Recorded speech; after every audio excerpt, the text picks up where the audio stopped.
Welcome back to Eric Unfiltered. I'm your host, Eric Dickinson. And before I get started, if you could so kindly hop over to X and find me over at Eric Not Sorry. You can give me a follow there. That's Eric with a K. And over on Facebook, I am Eric Unfiltered Podcast. Before I get into my stories here, I want to give a quick shout out to Jake's Zombie Computers. That's right, my buddy Jake hooked me up again this past weekend. If you are a first-time viewer, thank you for tuning in. And thank you for my new followers, by the way. I saw you guys. That was awesome. Thank you. But my stepfather, unfortunately, a little over a year ago passed away, and he was a big PC guy, built computers for years. I mean, he inspired Jake to get into computers, and so I was given one of his best computer, and Jake hooked me up with my editing rig, and a lot of my stepfather stuff is still in there. So for every show, Larry's here. But unfortunately, the video card, it got tired, and it literally just was like, it gave up.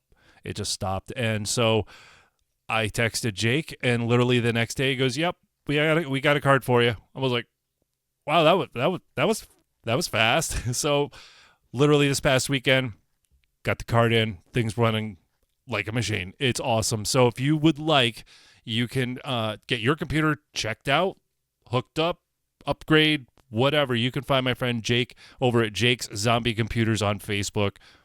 I know him in real life. I've known the guy, oh God, a long time. We're old. But yeah, thank you, Jake and Jay. You guys are awesome. This thing's running like a champ.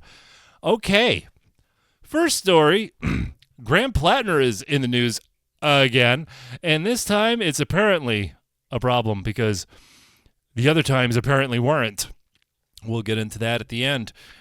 So, Graham Platner, the Democratic nominee for the United States Senate in Maine, faces recent allegations of non-consensual sexual conduct from two women.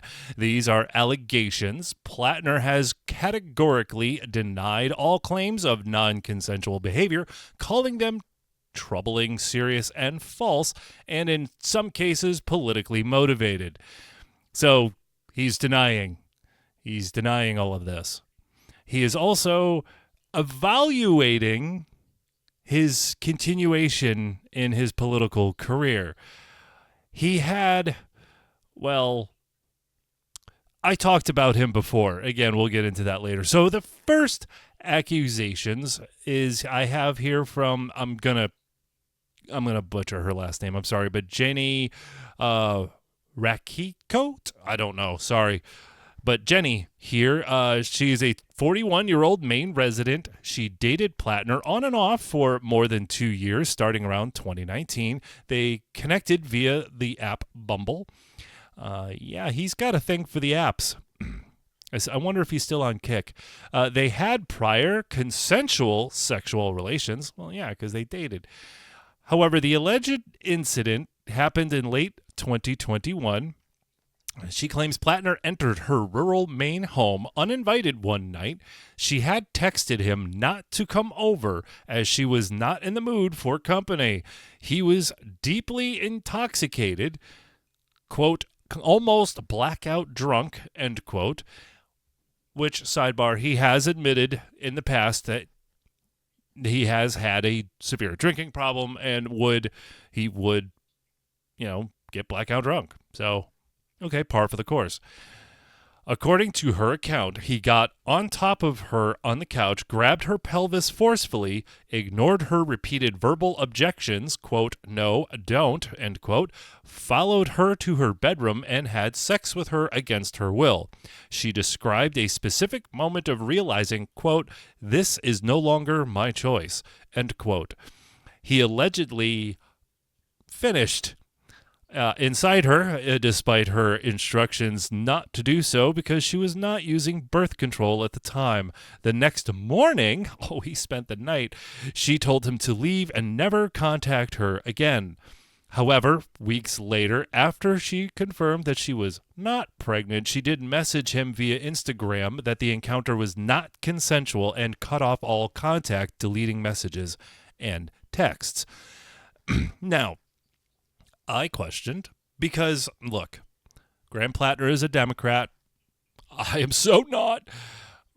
But I always question when it comes to politics, especially elections and election years, when allegations of this nature come out, because it does come out often, as we all know. And there are times where it is BS, right? It's bunk. It's a jilted lover, right? And other times it's like, oh, you dirty, you should be in jail kind of stuff. But again, just because he's a Democrat and I really don't like him, it makes me still go, huh, okay. Why did you wait then? Why now? Like, why suddenly? Okay. So here's the list, because I asked the question. Now, she said she did not want to be publicly known as a rape victim. Okay. Fair enough. Okay. There's a stigma that goes along with that, unfortunately, which is BS. It shouldn't, but because you're literally, did nothing wrong. So fair enough. Okay. She feared retaliation from Platner. Fair enough. I mean, he's a big dude. Blackout drunk, big dude, former, ex-military. Yeah, dude. Okay. She experienced shock, confusion, and discomfort sharing the details personally. She considered but did not file a police report. Okay, again, probably don't want retaliation. Okay, fair enough. She had a, quote, huge moral conflict, end quote, between supporting his politics and not supporting him personally, and did not want to harm his campaign. Repeal the 19th. Kinda joking. Kinda. This woman was sexually assaulted by this man. And I understand her not wanting to come forward, go into the police and all of that. I get it. But another reason was because she didn't want to hurt his campaign. He raped you. Really? Make this make sense to me. Wow. Okay, so she tried to move on for years, which, okay, again, totally get it. She felt compelled to speak after the New York Times article, which focused more on another woman's allegations, to provide the whole scope of who he is as a person, end quote, and to ensure the truth was out. So yeah, the guy's obviously a piece of crap, but you didn't want to hurt his campaign. Wow. Okay. Lady number 2, Lindsay Fifield. Hey, I got that one. She is making accusations of non-consensual condom removal and allegations of prior physical abuse. So Fifield dated Platner from 2013 to 2015 in Washington, D.C. She had previously accused him of physical abuse and violence. Example, grabbing her hard enough to leave bruises, and once blocked her inside her bedroom. Oh, that's technically kidnapping, I believe. All right, the new allegations detailed publicly around July 7th. On July 7th. She said that Platner repeatedly removed condoms. Let's see.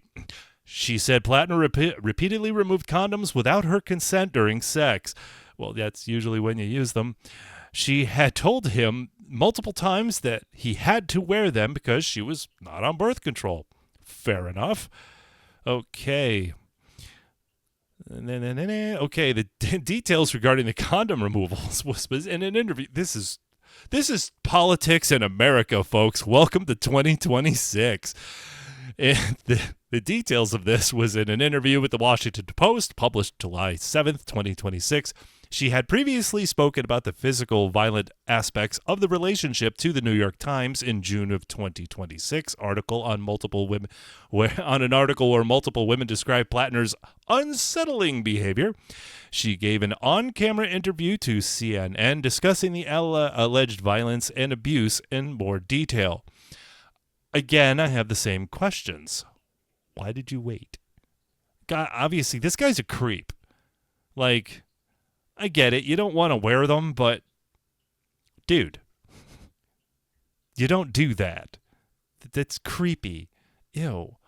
Okay, so why did she wait? She stated she had no political motive. This is, I believe, because she was, I believe, the first one that made the accusations, and that's where he was like, "Oh, this is politically motivated." Now, she is a registered Democrat who agrees with many of Platner's political views. Awesome. She shared politics was one reason she did not come forward sooner. Repeal the 19th. For real. Really? Unbelievable. She wanted to tell the truth because, quote, watching him lie was just so difficult, end quote. And him doing what he did to you wasn't. Oh, that's right. You agreed with his politics, you crazy lady. She was concerned that someone with alleged private abusive controlling behavior could reach a position of power and that it could translate to how he would govern. As if him being a socialist wasn't bad enough. Oh, wait, you agree with his politics. She has 2 young daughters and wanted to speak out to help protect them and future generations from similar abuse. Curious how she feels about trans and girls' sports. She wanted them to feel they can immediately tell her if something happens, as everyone should. She felt she could not tell anyone at the time and even protected him. Well, yeah, obviously.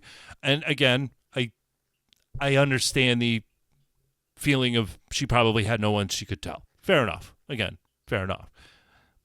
It's been a minute. Okay, so speaking out also helped her reconcile with friends she had become estranged from due to his alleged controlling behavior. Yeah, that happens. He's a narcissist. That's what narcissists do. They are very good at gaslighting and get what they want. The New York Times coverage had drawn criticism from her for allegedly downplaying her story or emphasizing her conservative political work and connections while claiming it could not fully corroborate details despite her providing witnesses. Interesting. Very interesting. However, if it doesn't matter where she works, she obviously states that she supports his political views because she's an idiot. So to recap, him having a Totenkampf, a Nazi concentration camp tattoo, like the emblem, the skull, and that wasn't a deal breaker. That wasn't a problem. Well, he had it covered up. He had it for 17 years. He knew what it was. That wasn't a deal breaker for people. No big deal. Him banging chicks he met online while married. Not a problem. Par for the course, right? He's a politician. He wants to be one, right? No big deal. Let's see. He made social media posts insulting a U.S. military Purple Heart recipient and his dead brothers. But no big deal. He was an alcoholic. He was probably drunk at the time, right? We will totally roast Roseanne for when she tweets while she was taking Xanax. But this guy can run for office. Hell, they chose him. No big deal. No big deal. He's also a proud socialist. Great. No issues there. And the accusations from, the first lady, no big deal. Who hasn't? His political views of literally taxing everyone to the gills for socialized everything, no problem for you Mainers. Oh, but a second woman saying that he does stuff like this, that's where you draw the line. The Nazi sympathizing socialist, not a problem. Beating up 2 women, one was okay. One, she's crazy. She works for whatever. Oh, wait, 2? Now he's an issue. The dude should have been an issue from day 1. Just day 1. But so many people came to this guy's defense. And I get it. I can hear some people going, well, I hear a lot of you conservatives coming to the Trump's event. Yeah, I totally agree with you. That's why welcome to politics in America. It's insane. But I think it's honestly always been this way. We just weren't fully aware of it because we didn't have the internet. But this is nuts. This is nuts. And also, Mainers, specifically Maine Democrats, this is just for you guys and gals and, whatevers. If he steps down for the second time in 2 years, you will not have your voice heard. That's right. If Graham Platner steps down, you won't choose who takes that slot because the Maine Democratic Party will. So, yeah. So for the second time in 2 years, somebody else, I'm getting some serious Kamala vibes here. And my conspiracy theory brain comes up with this weird stuff, when I'm medicated, of they did this on purpose. The guy was a problem. He was a problem in the media. He was a problem for a while. And they let him continue on. They propped him up. And then he wins. And now they're, now it's an issue, and now they're pulling out the rug. And then they get to choose who's replacing him. It just makes me think weird, like this was on purpose. I don't know. I'm weird like that. Hey there, sorry for the interruption. I literally just got home from work, and I wanted to do this because after I was done with yesterday's episode, I was finished. I put my feet up, turned on my TV, and I find out Graham Platner has dropped out of the race. So I wanted to get this clip in just to put a little bow on that story that Graham Platner has indeed dropped out of the race. But fear not, the Democrat Party will select someone for you because your vote doesn't matter. So I'll let you get back to the rest of the show because I'm going to go take a shower. I don't know. Hey, anyways, moving on, I saw this story. This was shared, I think her name, Kentucky Girl, I think. I can't remember. I'm sorry. I'm so sorry. I saw it on X. This story, I was like, there's no effing way this is real. No way. But apparently, no, it is. It's real. Barrackville, West Virginia, is a town with about 1,000 residents that no longer has a police force because they were all fired. That's right. So Barrackville, West Virginia has no cops. Now, granted, there's only 1,000 residents, but yeehaw! Anyways, what is going on here? Okay, so this is what I found here. Early July 2026, Police Chief Zachary Freeburn resigned effective immediately. Sergeant David Hunt took over as officer in charge. Now, Freeburn cited disputes with the newly elected town council over overreach. In a letter shared with media, he described a closed-door meeting where a council member was to directly supervise the police department, which he said violates state law. What? A town council member is going to oversee the police department? Okay. He also mentioned new directives requiring advance approval for most police activities, calling it, quote, extremely dangerous, end quote, for the community. Yeah. You think? Wow. So yeah, that's why Freeburn stepped down. He's like, wait, what? I'm the chief. That's why I was put in this position. I'm good at this. This is my job. And now I'm going to have some, who are you? Telling me? Peace, bro. All right, so July 7th, 2026, Tuesday morning, Sergeant Hunt reported discovering a break-in at the police department's evidence room. He called a meeting with Mayor Tom Strait and the town council, because that's his boss now, right? Crazy. Hunt alleged that town government members were responsible. Oh, really? A council member, found in reports named Neville, reportedly confessed to taking a set of police keys. What? The council had previously expressed interest in inventorying the evidence room without officers present. What? Dude, what insane kind of nonsense backwoods hillbilly crap is this? July 7th, 2026. After Hunt's allegations, he and the department's other officer were placed on inactive administrative leave. The police clerk quit and claimed whistleblower status. Good, because what is going on there, bro? The department's official Facebook post announced that the entire police force had been relieved of duty by the mayor and town council effective immediately. The post thanked the community but provided no further explanation. Dude, I don't live anywhere near there, and I want an explanation. What is going on? What the hell? The town council canceled its scheduled meeting that evening, citing a lack of sufficient information on agenda items. Yeah, of like, what is going on in your town?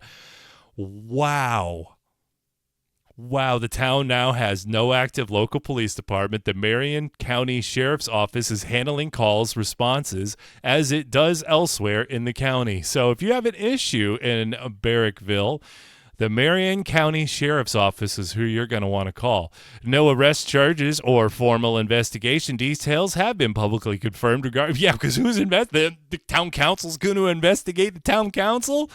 Wow, town officials, including the mayor, have not commented publicly. Media attempts to reach them were unsuccessful.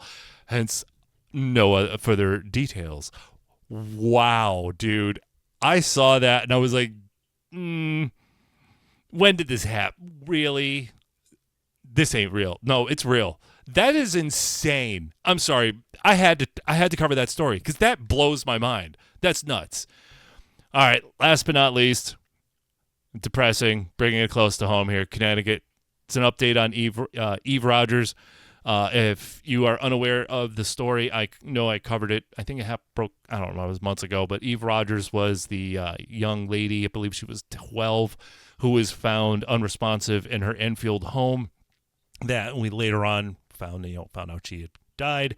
But then through an investigation found that her stepdad was, somebody I would like to spend 5 minutes alone with. Yeah. I just need 2.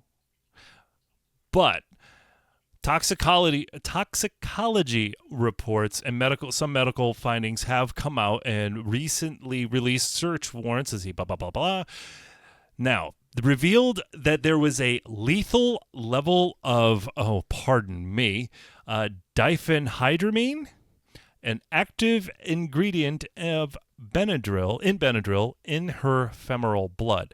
Now, the lethal dose, I'm going to leave y'all hanging on how much it was, because for context, a documented lethal dose for a child is around 4,390 nanograms per milliliter. So that's 4,390. So that's for a child. That is a documented lethal dose. And for an adult, it's 14,720 nanograms per milliliter. So for an adult, 14,720. This 12-year-old, this young girl, had 23,000 nanograms per milliliter. 23,000. It's almost 10,000 more than what kills an adult. The medical examiner noted this level would require roughly 1.8 liters, nearly 60 ounces of liquid Benadryl. What? The official cause and manner of death still remains under investigation, and the whole thing that stepdad deserves. Terms of service. TOS violations. Okay, can't do that today. Not today. All right, I'll be good. 5 minutes alone, like the song, and I'm going to go Pantera up in there. All right. But yeah, again, what he did is obviously unforgivable, but 23,000 nanograms, 1.8, 60 ounces, dude. So it's still, like I said, under investigation. So the question, some people are like, well, did he kill her? And my thought is, did she want out? You know, did she want out? I know that off of memory here, they found her, like she had her computer, I think her laptop, open to the internet. So I don't know if she was looking up how, and there was not enough Benadryl in the house. I don't know, because I've heard reports of people doing Tylenol or stuff like that, because bad, too much is bad. But still a sad story there. We still don't know what ultimately was the ultimate end of the unfortunate end of Eve Rogers there. But that was the latest that broke today. I heard that this morning, so I wanted to bring that to you, especially you Connecticut residents. So again, thank you for checking me out, and if you made it this far, if you click the bell and the thumbs up and all that, this isn't your first rodeo on the internet. And again, if you want to follow me, I am on X at Eric Not Sorry, and I'm over on Facebook at Eric Unfiltered Podcast. And thank you again for checking me out.